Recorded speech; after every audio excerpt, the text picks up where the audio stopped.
vamos a analizar pues parte de las declaraciones que daba el presidente electo en esta primera entrevista que concedía a un medio internacional, en este caso la prensa asociada. Para hacer el análisis contamos esta mañana aquí en el estudio de Red Salvadoreña de Medios, en el estudio de Noticiero Hechos, con el doctor Jorge Martínez Menéndez. Doctor, buenos días, un gusto que nos acompañe. Muy buenos días y muchas gracias por la invitación. Y también está con nosotros Juan Carlos Fernández, decano de la Facultad de Posgrado de la Universidad Dr. José Matías Delgado. Juan Carlos, bienvenido. Buenos días, gracias por la invitación. Bueno, escuchábamos a un presidente electo con un discurso hasta cierto punto muy moderado. Específicamente hablaba de diversos temas, entre estos, digamos, la creación de las CIES, hablaba de la reconstrucción de la relación con Estados Unidos, y creo que es aquí donde principalmente hay pues un cambio, digamos, un cambio de discurso de la tensión que han mantenido las administraciones del FMLN en la relación y los constantes choques con la embajadora Gina Elizabeth Mains, y ahora pues escuchamos a un presidente electo que habla de reconstruir esa relación con Estados Unidos como un socio comercial, decía, y como un país donde pues habitan muchos salvadoreños. Él hablaba de 2 millones, aunque algunos cálculos hablan de que son más, que podrían alcanzar casi los 3 millones de salvadoreños viviendo y trabajando en territorio estadounidense. ¿Cómo podemos tomar esta primera declaración en la que escuchamos a un presidente moderado diciendo vamos a reconstruir la relación con un socio como Estados Unidos? Bueno, escuchándolo se aprecia positivamente la moderación de sus respuestas, de su discurso, ¿no? Creo que es importante, pues indudablemente la relación con Estados Unidos es muy importante, y él fue claro al decir, simpaticemos o no con los Estados Unidos, es necesario reconocer la importancia que Estados Unidos tiene para nuestro país como para que busquemos tener una buena relación. Creo que es un buen análisis. Su posición respecto también al matrimonio entre homosexuales, que digamos con la cultura cristiana de nuestro país, eso se rechaza, ¿no? Pero hay una agenda internacional de grupos que andan promoviendo diversidad de género, en la que el Frente se empeñó en insistir contra nuestra cultura y contra los sentimientos religiosos del pueblo, de que había que andar aprobando esas cosas, solo porque había una agenda. Yo no sé si los de la agenda internacional le financiaban económicamente al partido, pero esas eran cuestiones de desgaste, y lo que veo yo que inteligentemente el ahora presidente electo, como parte de su discurso, habla de mantener una buena relación con los Estados Unidos, rechaza la dictadura de Venezuela, en fin, pues yo creo que es muy positivo, aunque todavía viste las ropas de campaña, jeans y chaqueta de cuero y camiseta, pero ya su discurso es un discurso moderado que se valora positivamente. La única incógnita que nos queda es quiénes serán las personas que va a escoger para que gobiernen con él. ¿Cuánto tiempo, digamos, tendríamos que seguir esperando? O, digamos, ¿cuál es el tiempo prudencial para que un presidente electo comience a develar, digamos, el nombre y comience a darle al ciudadano las nociones de quiénes podrían ser su equipo de campaña, Juan Carlos? Creo que debería de comenzar a nombrarse al menos las carteras más importantes. Hay una especie de ansiedad por parte de la población para conocer de quiénes se va a rodear el presidente electo. Creo que eso es fundamental. Cualquier líder, ya sea político, empresarial o gubernamental, la incógnita es precisamente de quiénes se va a rodear. Si son personas probas, si se va a basar en la meritocracia, que esperemos que así sea. Ese es el tema que se ha manejado constantemente. Y sí creo que debería de irse mencionando ya algunos nombres para algunas carteras relevantes, entre ellas la Cancillería, porque es uno de los temas que ya mencionó el presidente electo, por supuesto el Ministerio de Hacienda y Seguridad. Ahora bien, hay diferentes, digamos, discursos en cuanto al tema de la administración Bukele, porque de pronto escuchamos a gente de Nuevas Ideas que tiene una forma de dirigirse, digamos, al ciudadano y de hablar del manejo que se puede hacer del gobierno, y luego escuchamos a un Nayib Bukele con un discurso totalmente distinto en cuanto, digamos, a que viene encargado de un poco más de moderación, comparado, digamos, con lo empoderados que se sienten algunos miembros del partido Nuevas Ideas, que son, digamos, el respaldo del presidente. Esa moderación es bienvenida, como ya lo mencionaba el doctor Martínez. Creo que es precisamente la actitud que el pueblo espera en esta transición, la moderación de la persona que va a llevar las riendas del país durante los próximos 5 años, Y esa misma moderación debe trasladarse al equipo que está trabajando con Nayib Bukele. En efecto, la victoria genera éxtasis en muchos de sus seguidores, eso es comprensible, pero ya estamos en una etapa de la transición en la cual esa euforia debe de bajarse un poco y mostrar ya señales concretas de quiénes van a acompañar el gobierno, qué medidas puntuales se van a presentar a la Asamblea Legislativa, y en función de eso ir calmando también un poco las aguas en los detractores del gobierno. Ahora bien, ¿cómo podemos interpretar las declaraciones del presidente electo Nayib Bukele cuando él dice que hay mucha gente que le está diciendo le vamos a apoyar en el trabajo y las propuestas que lleguen a la Asamblea Legislativa? Era una de las primeras preguntas que le hacían los periodistas que lo entrevistaron, y él decía, bueno, miren, no es a mí al que van a apoyar, sino es al ciudadano, y si algún proyecto beneficia al ciudadano, pues será el mismo ciudadano el que le va a pasar factura a los partidos políticos. Doctor, ¿cómo podemos interpretar, digamos, esta declaración, considerando que en la Asamblea ha habido diferentes muestras de apoyo de muchos diputados, incluso el PCN, horas después de que, digamos, perdía la elección como parte de la coalición de la Alianza por un Nuevo País? Ellos decían, estamos dispuestos a apoyar al presidente electo. Escuchábamos diputados de Arena también diciendo, estamos dispuestos a apoyar al presidente electo, y él le responde, no es a mí al que van a apoyar. Bueno, eso puede dársele varias interpretaciones, ¿no? Por una parte, a él tiene que cuidar su imagen. Y si el pueblo ve que está rodeado de los mismos de siempre, el pueblo va a decir, bueno, este es de los mismos de siempre, pues. Otra cosa es, y que por eso está tomando distancia, ¿no? Otra interpretación puede ser, bueno, está siendo duro con los diputados y va a necesitar de los votos legislativos para los proyectos que él quiera emprender. Una tercera interpretación puede ser, bueno, realmente le interesa tomar distancia y hasta mantener una relación distante y hasta confrontativa con los diputados, si es que ya está pensando en las elecciones del 2021. Por ejemplo, promover unas CICIES, presentar, digamos, a iniciativa legislativa ese proyecto, y que los diputados digan que no, para decir, no, en el 2021 elijan a los candidatos de Nuevas Ideas que sí vamos a aprobar. Entonces, no sabemos cuál va a ser ese juego político, si se va a estar actuando en relación con la Asamblea pensando en el 2021, pero también habrá que ver qué es lo que piden los diputados, ¿no? Porque puede ser de que los diputados, acostumbrados al sistema político que está cambiando, y que, como yo en entrevistas desde hace mucho tiempo aquí decía, es que estos no cambian ni como que no disparan ni en defensa propia. Hoy están obligados a enderezarse, a actuar moralmente, a escuchar al pueblo que está harto de los abusos del poder y del abuso del presupuesto, pero no lo hacían. Entonces digo yo, con esto le convendrá negociar al presidente su apoyo. Son cuestiones que hay pláticas privadas que no van a trascender a lo público, y no sabe uno que quienes ofrecen su apoyo qué es lo que están pidiendo, pues. Pero espero yo, pues, de que por el bien del país y aún por el miedo de quedar en evidencia y de seguir, es que el pueblo ya se empoderó y el pueblo está indignado, y no es que la indignación le haya pasado, sino que al pueblo dejó Arena atrás, eligió al Frente 2 periodos, porque el Frente era una esperanza, y hasta areneros votaron por el Frente. Pero el Frente decepcionó al pueblo, y el pueblo está enojado, y al pueblo le ganaron el voto faltándole el respeto a los políticos. Yo le decía que hace como un año a Nayib, no, seguí faltándole el respeto a los del Frente, eso garantiza que vas a ser candidato a la presidencia.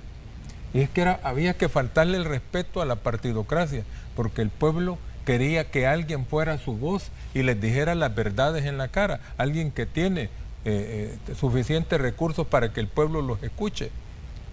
Entonces ahora a la clase política no le queda más que reconvertirse o retirarse, porque una cosa es que renovarse no es simplemente relevo en los cargos, sino que la renovación es algo más importante. No es solo cambiar rostros, sino que la renovación es que realmente los partidos estos se hagan nuevos para ver si subsisten.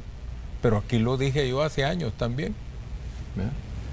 El PCN el PDC fue un partido grande, con un gran líder, pero ahora tiene un diputado. El PCN fue un partido que gobernó el país por varios periodos, pero ahora es un partido que pelea por un tercer lugar. Y en este momento no sabemos, porque ya el tercer lugar lo va a ocupar el FMLN.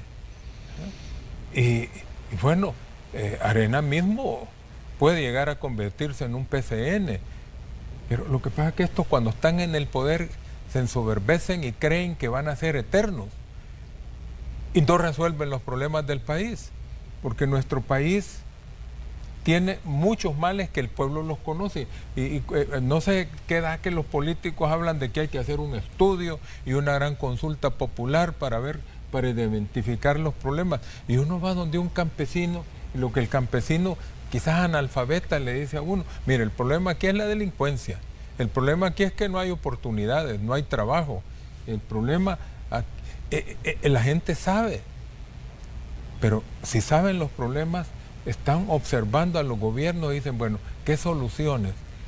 Hemos visto 6 gobiernos en los cuales, digamos, la delincuencia ha incrementado, no ha disminuido. Y los gobiernos hablan de que se están invirtiendo, no sé, 1.000 millones, que 2.000 millones. Dice la gente: bueno, pero ¿qué se hicieron los millones? Porque la delincuencia creció. Se habla del problema de la educación, pero la educación no cambia. Se habla del problema de las migraciones. Pues sí, ¿cómo no va a emigrar el pueblo si aquí no hay oportunidades? Entonces, ahorita el pueblo que está empoderado, a los actuales los evaluó y los desechó, todavía al actual y al anterior gobierno. Pero a este gobierno también el ojo crítico del pueblo va a estar encima. O sea, hay un periodo de luna de miel que tiene que aprovechar el presidente Bukele. Pero después de eso, la gente va a empezar, si ve caras de políticos reciclados en su gobierno, la gente va a decir: no, hombre, estos son más de lo mismo. Y si no ven soluciones, también el pueblo quiere ver algo que sea tangible. Por lo tanto, no va a ser difícil, no va a ser fácil, va a ser difícil. Y aún creo yo que algunas personalidades que podrían ser invitadas a formar parte de un gobierno, en las condiciones actuales, muchos van a tener, digamos, sus reservas, y hasta pueden haber algunos no acepto. ¿Ah? No sé. ¿Consideran ustedes que, digamos, para el FMLN y para Arena, pues es un reto, digamos, replantear la forma en que se va a hacer oposición? Porque considerando, digamos, las actuales circunstancias y los resultados que acabamos de ver en las elecciones del 3 de febrero, digamos, hay un replanteamiento de la oposición. Ya no es solo oponerse, digamos, por el hecho de que viene del Ejecutivo, sino evaluar la forma en que se van a oponer a los planteamientos que en determinado momento pueda hacer el Ejecutivo, que va a estar a cargo de Nayib Bukele, y considerando que estamos a las puertas de una elección también municipal y legislativa. Creo que ahora la presión va a caer sobre la Asamblea Legislativa. Es un periodo muy difícil para los diputados actuales, porque precisamente en la etapa previa, digamos que el chivo expiatorio eran las cúpulas de los partidos. Ahora estas cúpulas están renunciando, buscan renovarse, están en procesos de reforma que tienen que ser muy rápidas, por cierto, porque las elecciones legislativas son en marzo o febrero del 2021, hay muy poco tiempo para eso. Por lo tanto, ahora la presión recae sobre la Asamblea Legislativa, un órgano desprestigiado entre la población, y es una cuestión que el nuevo gobierno seguramente va a aprovechar para tratar de presionarlos a que aprueben los proyectos que envíen, o, si eso no pasa, tener herramientas o tener discurso para pedir el voto para los diputados de Nuevas Ideas. Los partidos actuales, los otrora grandes, tienen que recomponerse, porque en efecto corren el riesgo de quedarse en partidos pequeños, como ya se mencionaban previamente. Van a surgir nuevos movimientos, está surgiendo Nuestro Tiempo, no sé si será el nuevo referente de la derecha. Todos esos elementos seguramente están en la mesa en los análisis de los políticos. Pero sí creo que este periodo, este año y medio, será de mucha presión para los diputados actuales, más de lo normal. Se decía de que cuando íbamos a la elección presidencial, se decía de que el movimiento de Nayib Bukele y su candidatura presidencial iba a romper, digamos, la hegemonía que había tenido Arena y el FMLN en el control del Ejecutivo. Pero también, ahora que ha pasado la elección, es de preguntarse, ¿se está generando el espacio para que nuevas fuerzas surjan y el panorama político cambie y que ya los partidos ya no se vean, digamos, ya no hablen de renovación, sino de un relevo obligatorio debido a las circunstancias que se han vivido después de las elecciones, doctor? Sí, es necesario. Yo creo que no solamente los partidos van a tener necesidad de cambiar sus cúpulas, sino que tienen que revisar también sus mandos departamentales y municipales, porque hay algo que tiene que ser estudiado y creo que todavía no se ha hecho, sino que ahora es nada más análisis y evaluaciones que se hacen. Los partidos opositores a la candidatura de Bukele se vaciaron votando por Bukele. No solamente el FMLN se vació, también Arena perdió como el 50% de sus votos. Y se advierte que quienes no fueron a votar porque hubo un enorme ausentismo fueron los indiferentes, la gente no alineada. Entonces los más politizados, los que ya eran clientela de uno u otra bandera política o militantes, esos fueron a votar por Bukele. Por eso se dio la oportunidad de que ganara en primera ronda en una elección en donde hubo un enorme ausentismo, porque en una elección con 2 o 3 candidatos fuertes y con un bajo nivel de votación es dificilísimo o casi imposible que alguien ganara en primera ronda, a menos que uno crezca y los otros decrezcan tanto como sucedió esta vez. Eso significa que para que masivamente esos votantes fieles a una bandera votaran por un candidato opuesto, tendrían que haber líderes de esas fuerzas políticas promoviendo el voto por una bandera distinta. A ver, pienso yo, bueno, pero es que uno iba a los centros de votación y uno no veía gente de gana, de nuevas ideas. Uno veía los chalecos de los otros partidos. Y después de las elecciones, yo decía, bueno, ¿será que los mismos enchalecados de Arena, del PCN, estaban a la hora de votar votando por nuevas ideas? Si el PCN con un caudal de votos duro como de 250,000 a 300,000, solamente obtuvo 21,000 votos. De hecho, algunos de sus representantes decían de que la mayoría de su militancia había votado por la candidatura de Nayib Bukele. Igual la militancia de Arena, la militancia del FMLN, la militancia, el PDC solo 8,000 votos obtuvo, de unos votos duros que tiene como de 60,000. Entonces, ¿cómo es que las fuerzas organizadas, los militantes de un partido, se vacían en otro partido? Pero todos. Eso no puede ser, más como fue la elección interna que lo analizamos aquí del FMLN. El que había trabajado su candidatura como precandidato era Gerson Martínez. Aparece a última hora Hugo Martínez y Hugo arrasó. 261 municipios lo ganó Hugo Martínez, 1 lo ganó Gerson. Entonces lo que uno piensa es, tuvo que haber una orden o para que las estructuras de liderazgo promovieran que las bases fueran a votar por uno y no por el otro. Lo mismo pudo haber pasado aquí. Si las cúpulas no estaban enteradas, ahora las cúpulas tienen que ver que sus líderes departamentales o municipales podrían haber estado colaborando con una bandera distinta. Vamos a ir a una pequeña pausa comercial y cuando regresemos vamos a analizar con nuestros invitados de esta mañana lo que está pasando en los partidos Arena y el FMLN luego de las presidenciales. Ambos han anunciado que van a adelantar sus procesos internos ante el tropiezo que sufrieron pues, en el 3 de febrero, día de elecciones presidenciales. Regresamos con el espacio de la entrevista. Ya volvemos.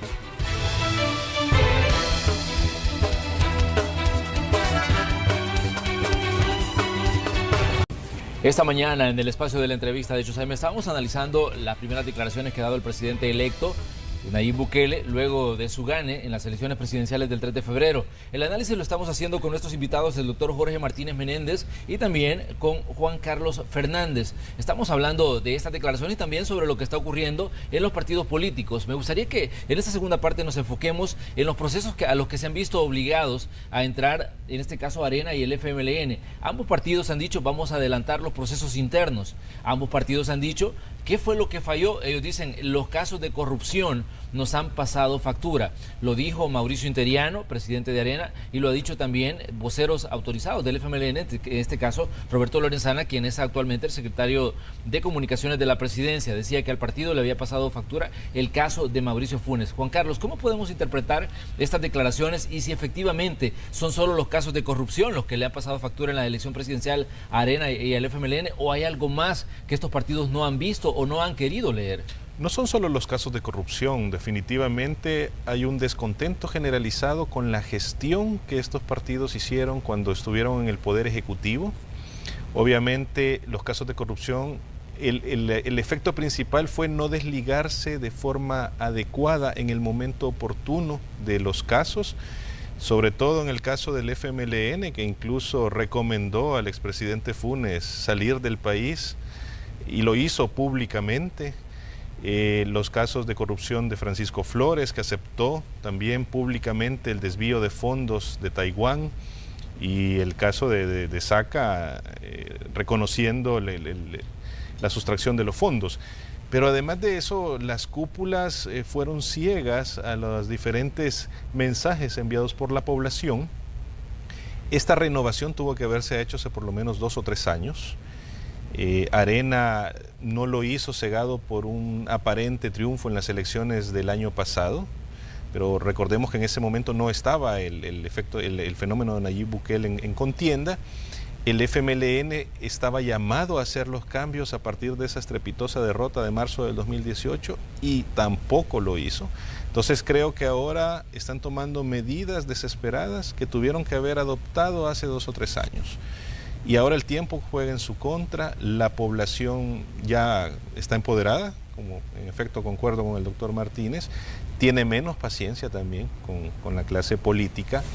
Así que creo que la gestión general que han hecho los partidos, el desencanto de la población con relación al incumplimiento de las promesas de cambio, han llevado a la situación en la que estamos. Es así, y yo creo que más que una renovación, lo que se viene en un corto plazo es un relevo de nuevos movimientos políticos que van a tomar los espacios que han dejado los actuales. Doctor, ¿qué piensa usted de la lectura que no hicieron los partidos y que ahora pues los está obligando a, digamos, hacer estos cambios en sus dirigencias de, digamos, a marchas forzadas? Bueno, es que los partidos, y voy a usar una expresión que ya usé en esta misma palestra, los partidos han sido cínicos, desatendiendo las críticas del pueblo y lo que al pueblo le indigna. El pueblo se ha manifestado de diferentes formas, también electoralmente, y los partidos les ha importado muy poco, creyendo que van a engatusar al pueblo en otra siguiente elección con campañas atractivas, etcétera, etcétera. Y se ha visto que el pueblo ahorita no les cree, y el pueblo se ha convertido en un pueblo demandante, pero no solamente el pueblo, sino que también está el mensaje y las relaciones internas de los partidos. Creo que una de las cosas que tienen que evaluar es el modelo de liderazgo de los partidos, porque cuando las bases ya no siguen a sus cúpulas, es el sistema de manejo partidario, el sistema de cúpulas dirigenciales, porque las cúpulas no se dieron cuenta que las bases iban a votar por una bandera distinta a la propia. Pasó el año pasado y el Frente se dio cuenta que perdió a su voto duro, pues. Y tuvieron tiempo de enmendar, pero no hicieron nada. Todavía en esta elección el nivel de votantes del FMLN se redujo más que el año anterior. Los partidos, como me decía a mí un militante del FMLN, es que la cúpula tiene que entender que el partido somos la militancia y no es la cúpula. Pero eso vale para Arena también, para el PCN, para el PDC. Los partidos son la militancia, no son las cúpulas. Y los partidos tienen validez en cuanto escuchen al pueblo y resuelvan los problemas del pueblo. Tiene que haber una revolución política en ese sentido. Tienen que cambiar los partidos, no solo de cúpulas, no solo de rostros, porque como ya mencionaba, renovar no es simplemente relevos generacionales, porque a veces un joven puede ser más retrógrada que un viejo, pues simplemente se ponga el cassette mental de todos los anteriores.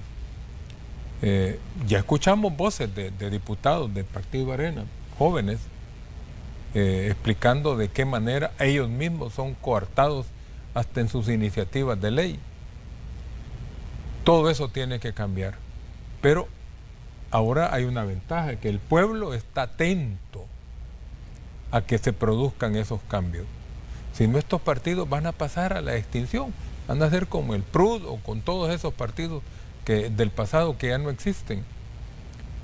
Aunque hayan sido grandes, aunque hayan sido partidos que ganaron elecciones presidenciales, pero también el nuevo gobierno tiene que saber que llegaron al poder, el presidente Bukele llegó al poder siendo como la voz de un pueblo que está indignado contra la corrupción, contra gobiernos ineficaces que no han resuelto los problemas del pueblo.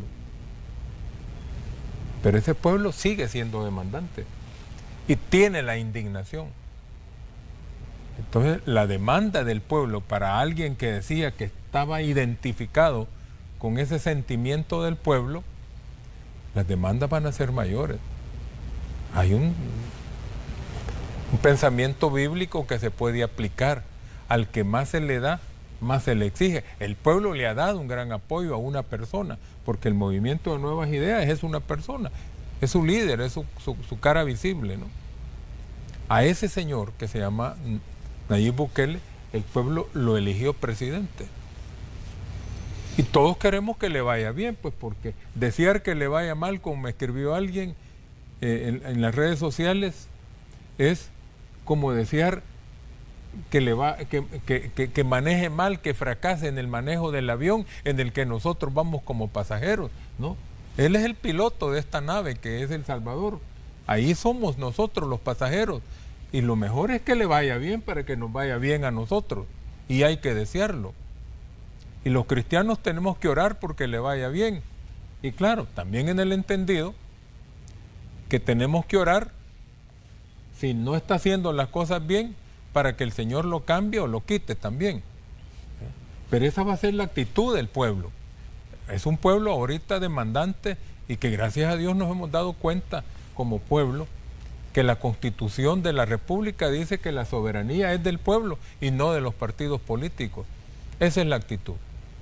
Ahora bien, Juan Carlos, digamos, ¿qué elementos también no tomaron en cuenta los partidos? Porque en determinado momento se decía de que todos los seguidores de Nayib Bukele pues eran troles que estaban únicamente en las redes sociales. Y de hecho se manejó aquello de que los troles no votan y que cuando ya llegara el día de la elección pues iba a ver la verdad. De hecho hubo, digamos, voceros del Partido Arena retándolo, decir, esperamos ver los resultados después del 3 de febrero. Digamos, ¿qué papel pueden jugar las nuevas plataformas de comunicación en procesos políticos tan importantes como una elección presidencial y que prácticamente lo hemos visto hoy con las presidenciales del 3 de febrero?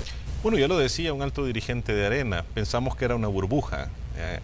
Creo que el trabajo territorial al que ellos le dedicaron mucho tiempo es un trabajo endogámico. Al final se rodearon de personas que les decían lo que esperaban escuchar. Entonces eso no hizo que abrieran los ojos y se dieran cuenta del descontento general de la población.